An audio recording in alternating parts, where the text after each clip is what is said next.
Halo, pernah nggak sih Anda berhenti sebentar gitu, terus mikir, kenapa ya Anda beli barang yang Anda beli? Apa sih sebetulnya yang dorong pilihan kita? Mulai dari kopi pagi-pagi sampai gadget idaman yang udah lama banget diincar. Ternyata ya, ini tuh jauh lebih dalam daripada sekedar tukar uang sama barang. Ini tuh nyangkut soal siapa diri kita, apa yang kita anggap penting, gimana kita lihat diri kita di dunia ini. Betul sekali. Hari ini, kita mau coba gali bareng nih intisari dari bab satu buku Consumer Behavior. Buying, Having, and Being. Anggap aja bab ini kayak peta dasar lah ya, buat memahami labirin perilaku konsumen yang, wah, kompleks banget. Fondasi banget ini. Sumber kita ya, bab pengantar ini. Jadi, misi kita hari ini apa? Yaitu, bongkar ide-ide kuncinya. Kita bakal lihat kalau perilaku konsumen itu bukan cuma soal beli gitu aja, tapi sebuah proses yang utuh. Ya, proses. Siapa aja sih yang terlibat dalam keputusan Anda?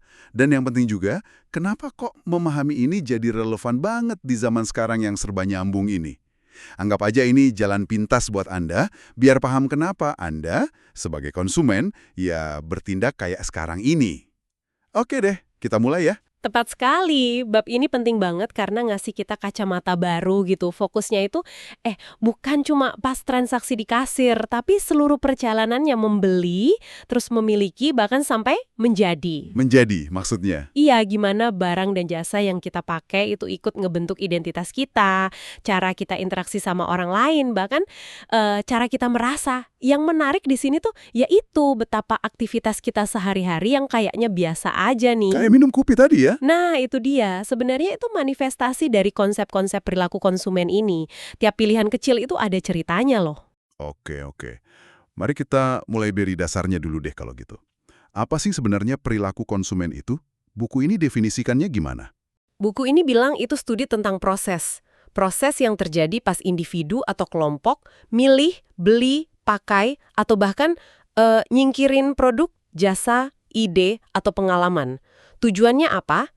Buat memuaskan kebutuhan dan keinginan. Kuncinya di kata proses itu. Proses ya?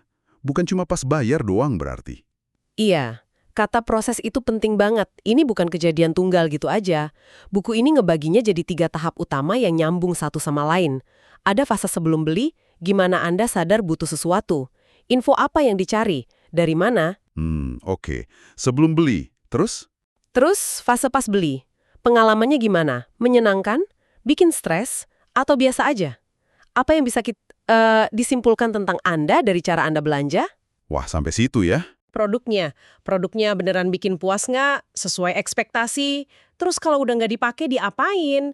Dibuangnya gimana? Mikirin dampak lingkungan nggak? Contoh si Gail di buku itu kan? Oh iya, si Gail itu ya. Nah, itu kan contoh konsumen tipikal yang perjalanannya dimulai jauh sebelum dia gesek kartu kreditnya. Oke, nah proses yang mulus dan memuaskan terus-menerus ini katanya bisa bangun sesuatu yang penting ya. Apa tuh? Betul, sesuatu yang berharga banget buat pemasar. Loyalitas merek atau brand loyalty. Ini bukan sekedar kebiasaan beli merek yang sama loh ya, tapi lebih ke ikatan emosional, ikatan psikologis yang kuat. Oh, jadi lebih dalam dari sekedar biasa beli ini. Iya, pas sebuah produk atau layanan berhasil memenuhi kebutuhan spesifik Anda, dan itu terjadi berulang kali, nah terciptalah ikatan tadi, ikatan ini yang bikin Anda jadi males gitu mau pindah ke pesaing, meskipun mungkin ada yang lebih murah atau fiturnya beda dikit. Loyalitas ini aset banget buat mereka. Menarik, menarik. Jadi siklus ya, nggak berhenti pas beli. Terus nih, ngomongin siapa aja yang terlibat. Apa selalu cuma kita si pembeli tunggal ini? Nah, ini poin penting lainnya dari bab satu. Konsumen itu nggak selalu sama dengan pembeli. Sering banget ada pihak lain yang punya pengaruh gede. Buku ini nyebutnya influencer. Influencer. Maksudnya bukan cuma selebgram gitu kan? Oh, bukan cuma itu. Bisa teman, bisa ahli di bidang tertentu, bisa ya selebriti, atau bahkan anggota keluarga sendiri. Keluarga ya? Wah, ini relevan banget sih. Kayak anak remaja yang pengen gadget terbaru, atau pasangan yang seleranya beda soal merek mobil. Nah, itu contoh bagus. Keputusan akhirnya mungkin dibuat satu orang aja, tapi prosesnya itu melibatkan dinamika pengaruh dari anggota keluarga lain. Rame pokoknya.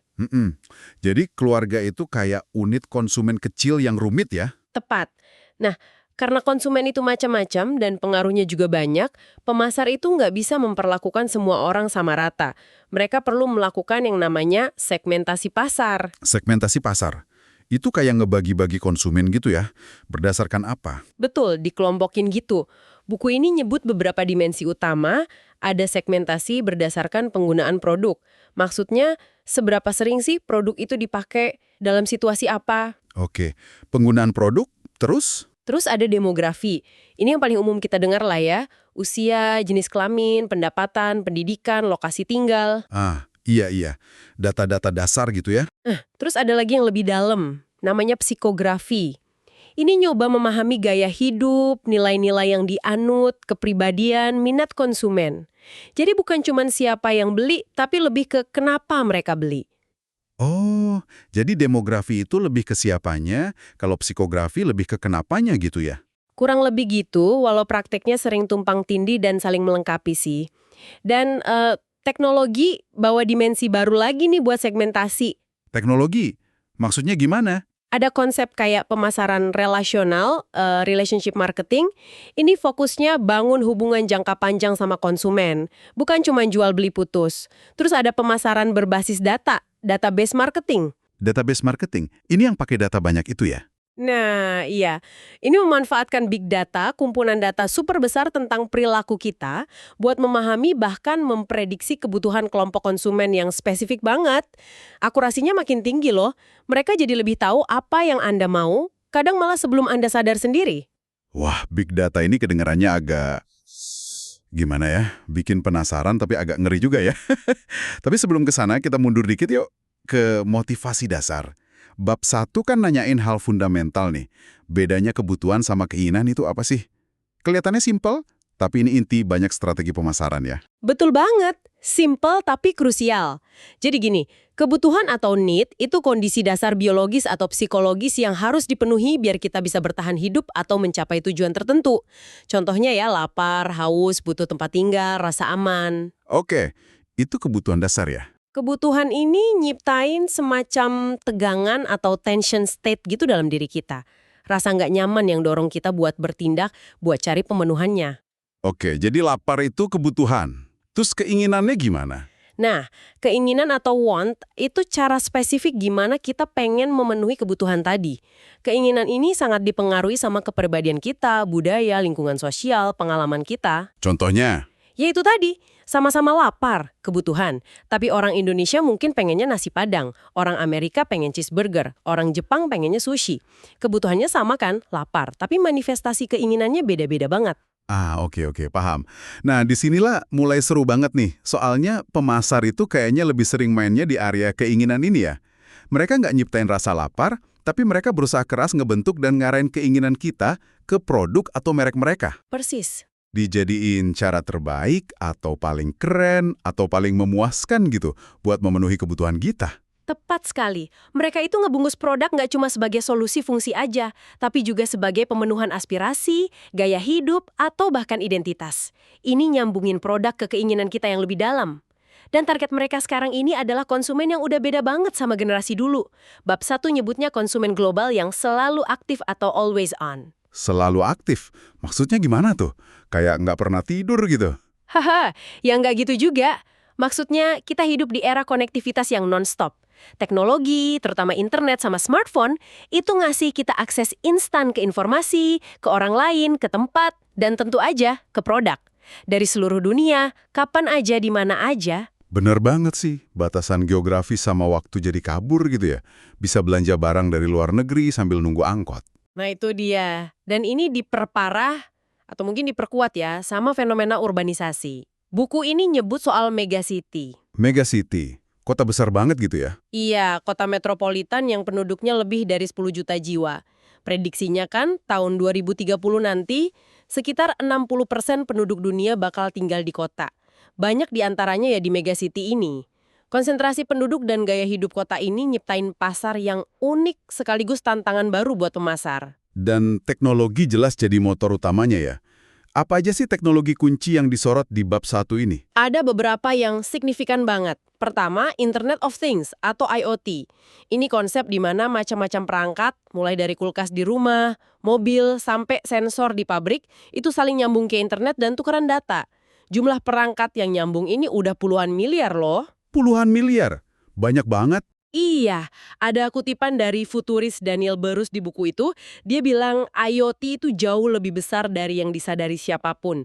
Potensinya buat ngubah cara kita hidup dan konsumsi itu gede banget. Selain IoT, apa lagi? Perkembangan robotika juga disinggung. Termasuk robot companions, robot pendamping gitu. Bahkan ada bahasan singkat soal AI, kecerdasan buatan, dan integrasi teknologi yang lebih intim, kayak sexbots. Ini contoh ekstrim gimana teknologi udah merasuk kemana-mana. Waduh, sampai situ ya. Terus, tentu aja big data yang tadi udah kita singgung dikit. Iya, big data. Contoh Walmart itu bikin melongo sih. Ngumpulin 2,5 petabyte data per jam dari transaksi pelanggan. Itu setara berapa banyak coba? Itu setara dengan kira-kira 20 juta lemari arsip penuh dokumen. Gede banget kan? Kemampuan ngolah data segede ini bikin perusahaan kayak Walmart, Amazon, Google, dan lainnya bisa nganalisis pola beli kita, preferensi kita, dan prediksi perilaku kita dengan detail banget. Hasilnya apa tuh buat kita? Ya, mereka bisa bikin rekomendasi produk yang personal banget, ngatur tata letak toko, fisik maupun online, biar sesuai kebiasaan kita, sampai nentuin harga yang dinamis, bisa berubah-ubah gitu. Ini bikin hubungan kita sama perusahaan jadi lebih personal ya. Tapi mungkin juga jadi lebih gampang diarahkan gitu kali ya. Data kita jadi komoditas utama banget rasanya. Nah, itu pertanyaan etis yang rumit dan terus berkembang memang. Yang jelas, big data ini ngubah lanskap persaingan bisnis secara fundamental. Oke, jadi kita udah bahas prosesnya, siapa aja aktornya, motivasinya apa, sama konteks teknologinya. Sekarang, gimana soal hubungan kita sama produk itu sendiri? Apa cuma sebatas fungsi aja? Kayaknya bab 1 bilang enggak gitu ya. Jauh dari sekedar fungsi. Buku ini malah ngidentifikasi setidaknya 4 tipe hubungan emosional yang bisa kita kembangin sama produk. 4 tipe. Apa aja tuh? Pertama, ada self-concept attachment. Maksudnya, produk ini jadi bagian dari identitas kita. Pas kita pakai, itu bantu kita nunjukin siapa diri kita atau kita pengen jadi orang kayak gimana. Contohnya bisa merek baju, mobil, atau pilihan musik. Oke, identitas diri. Yang kedua? Kedua, nostalgic attachment. Produk ini jadi kayak jembatan ke masa lalu kita. Punya atau makainya itu bikin kita ingat kenangan indah atau perasaan dari masa lalu. Mungkin makanan ringan pas kecil atau parfum yang ngingetin sama seseorang. Ah, nostalgia. Sering banget tuh. Ketiga. Ketiga, interdependence, ketergantungan gitu ya. Produk ini udah jadi bagian yang nggak bisa dipisahin dari rutinitas harian kita. Kita bergantung sama produk itu. Contoh paling gampang ya smartphone, aplikasi ojek online, atau mesin kopi di rumah. Kayaknya susah ya hidup tanpa itu sekarang. Bener banget. Udah kayak bagian tubuh. Haha. Yang terakhir? Keempat, Yang keempat? love, cinta.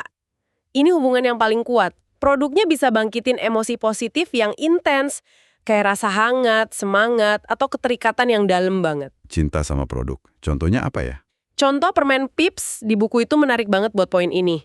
Itu loh permen marshmallow warna-warni bentuk anak ayam, rasanya ya gitu-gitu aja kan sebenarnya. Ya biasa aja kayaknya. Tapi kejual 1,5 miliar biji per tahun. Ini pasti bukan karena fungsinya sebagai makanan kan? Wah, ya juga ya. 1,5 miliar. Terus, kenapa orang beli? Tradisi, terutama pas Paskah di Amerika, atau bahkan ya sekedar love dalam bentuk kesenangan bareng-bareng.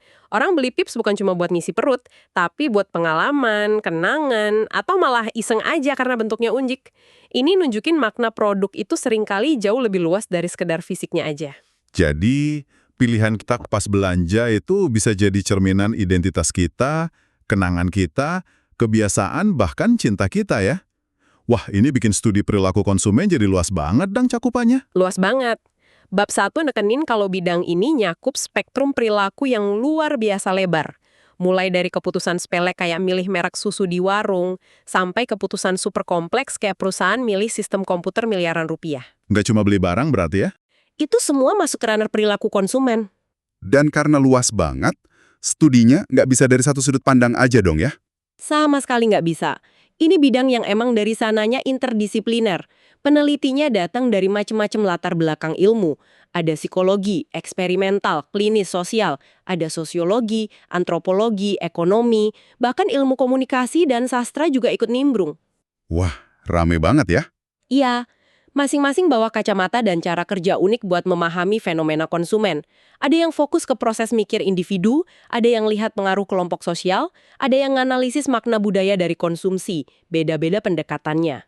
Buku ini pakai analogi orang buta dan gajah itu ya? Buat ngejelasin ini. Bener dari sudut pandang mereka masing-masing, tapi nggak ada yang lihat gambaran utuhnya ya? Nah, persis. Gitu juga perilaku konsumen. Tiap ilmu, tiap perspektif penelitian itu nyorot bagian yang beda dari fenomena kompleks ini.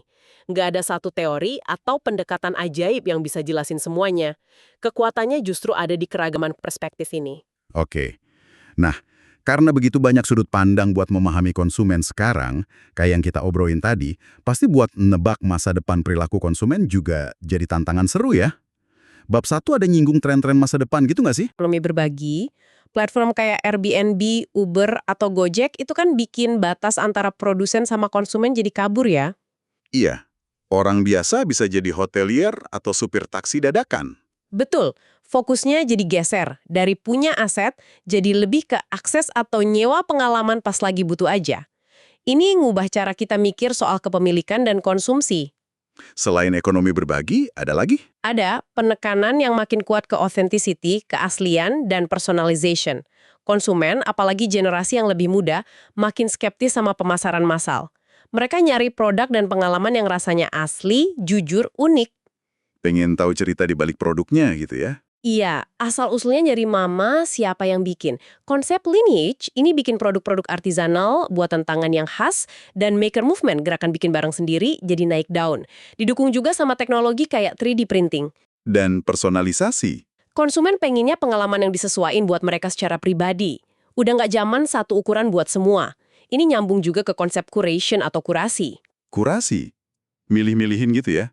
Iya, jadi ada ahli atau algoritma yang bantu nyaring pilihan produk yang bejibun banyaknya, terus ngerekomendasiin yang paling pas buat selera spesifik kita. Kayak rekomendasi film di Netflix atau layanan penata gaya pribadi gitu. Oke. Jadi artinya apa nih semua ini? Definisi konsumsi itu sendiri jadi makin cair dan kompleks ya kayaknya. Ketat, konsumsi itu bukan lagi sekedar beli dan pakai barang, tapi udah jadi soal ngakses pengalaman, ngebangun identitas, ikut serta dalam komunitas, nyari makna. Tren-tren ini nunjukin betapa dinamisnya landscape perilaku konsumen. Dan di tengah semua perubahan ini, ada satu teknologi yang katanya bakal jadi game changer banget. Kecerdasan buatan atau AI. Gimana AI bakal ngubah permainan menurut bab 1? AI ini potensinya gede banget buat ngubah banyak hal, tapi bab 1 nyorot dua hal menarik nih. Pertama, cara kita memahami dan ngukur kepuasan pelanggan. Kepuasan pelanggan. Bukannya udah ada survei ya? Iya, sekarang kan biasanya pakai survei atau lihat ulasan. Tapi coba Anda bayangin, AI nanti bisa nganalisis ratusan titik data dari interaksi Anda sama produk atau layanan. Misalnya, pola Anda pakai mobil, nada suara Anda pas nelfon call center, terus AI ini bisa prediksi tingkat kepuasan Anda di masa depan. Wow. Bahkan mungkin bisa lebih akurat daripada perasaan subjektif Anda saat itu. Soalnya AI bisa lihat pola dan trade-off itu yang mungkin nggak Anda sadari sepenuhnya. Wah, AI bisa tahu kita puas atau enggak lebih baik dari kita sendiri. Itu agak serem sih, tapi masuk akal juga ya. Terus dampak kedua AI apa? Dampak kedua itu ke strategi promosi dan periklanan. Di masa depan nih kan makin banyak asisten AI pribadi ya, kayak Alexa, Google Assistant, Siri, yang bantu kita ambil keputusan beli. Nah, fokus pemasar mungkin harus geser. Geser gimana? Dari yang tadinya berusaha narik perhatian kita langsung lewat iklan biasa, jadi lebih fokus ngondorong informasi produk mereka ke algoritma si AI itu. Hah? Jadi ngiklan ke AI-nya bukan ke kitanya? Bisa jadi gitu. Meyakinkan AI jadi sama pentingnya kayak meyakinkan kita. Analoginya kayak produsen meyakinkan supermarket besar biar produknya ditaruh di rak depan gitu. Nah, di masa depan, rak depan itu bisa jadi ya algoritma si asisten AI. Jadi AI ini kayak penjaga gerbang informasi produk ya? Bisa jadi, asisten AI ini bisa jadi filter informasi produk buat kita. Ini bisa ngubah drastis alokasi dana iklan loh. Terutama iklan yang ngandelin banget gambar visual atau emosi. Alexa mungkin nggak peduli seberapa keren iklan sampo Anda di TV, tapi lebih lihat data performa, ulasan pengguna, sama harga. Ini potensi gangguan besar buat industri iklan. Luar biasa sih ini perubahannya. Dari definisi dasar sampai prediksi AI, bab 1 ini benar-benar ngebuka mata soal dunia perilaku konsumen ya. Kalau dirangkum nih, poin paling penting apa sih yang perlu kita ingat? Proses yang kompleks, banyak dimensinya, bukan cuma pas beli aja. Ada aspek psikologis, sosial, budaya, dan sekarang makin kuat dipengaruhi teknologi. Jadi nggak sesimpel itu ya? Nggak sesimpel itu. Dan memahaminya itu penting, bukan cuma buat bisnis, tapi juga buat kita sebagai individu. Biar lebih sadar gitu, kekuatan apa aja sih yang ngebentuk pilihan kita sehari-hari. Dan jangan lupa, hubungan kita sama barang itu bisa personal banget. Bisa jadi bagian dari siapa kita being, bukan cuma apa yang kita punya, having. Ya, kesadaran itu penting banget ya. Memahami dinamika membeli, memiliki, dan menjadi ini bantu kita jadi konsumen yang mungkin lebih cerdas, lebih kritis, sama semua pesan pemasaran di luar sana. Jadi kita bisa nanya kenapa, dibalik apa yang kita pilih buat ada di hidup kita. Dan mungkin juga bantu kita bikin pilihan yang lebih pas sama nilai-nilai kita sendiri ya. Nggak sekedar ikut-ikutan tren atau kegoda iklan aja. Nah, sebagai penutup nih, kami pengen ninggalin Anda dengan satu pertanyaan buat direnungkan. Di era selalu aktif ini, di mana jejak digital kita terus-terusan dianalisis sama algoritma yang makin pinter, seberapa besar sih kendali yang sebenarnya kita punya atas pilihan konsumsi kita? Dan saat produk makin nyatu sama konsep diri kita, pas memiliki sesuatu juga berarti menjadi sesuatu, apa sih makna sebenarnya dari kepemilikan di dunia yang batas antara fisik sama digitalnya makin kabur ini? Pertanyaan bagus tuh. Sebuah pemikiran buat Anda bawa pulang. Terima kasih banyak sudah menyimak penelusuran mendalam kita kali ini ke dalam bab 1 Consumer Behavior, Buying, Having, and Being. Sampai jumpa di eksplorasi berikutnya.